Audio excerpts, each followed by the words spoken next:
mapatalsik si Marcos noong 1986, binuo na ang Office of the Ombudsman noong 1987 under the Constitution. Para protektahan ng kanyang independence, ang Ombudsman po ay maaari lamang tanggalin sa pamamagitan ng impeachment ng Kongreso at ng Senado. Ang trabaho niya, imbestigahan ang mga kawani ng gobyerno at i-prosecute ito sa sandigan bayan, lalo na po yung mga kaso ng graft and corruption at plunder. May kapangyarihan din po ito na utusan ang mga kawani ng ahensya na magbigay ng mga dokumento o kontrata at maaari nitong simulan ang recovery ng mga ill-gotten wealth.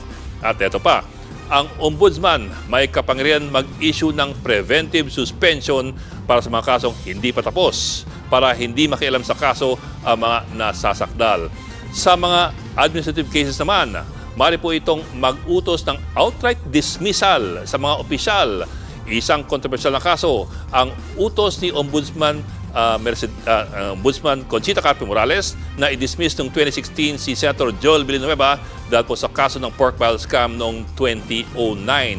Hindi po ito pinatupad ng Senado dahil ang argumento ng Senado, wala raw kapangyarihan ng Ombudsman sa mga miyembro ng Kongreso at Senado at sa mga miyembro ng Hudikatura at yung mga impeachable officers.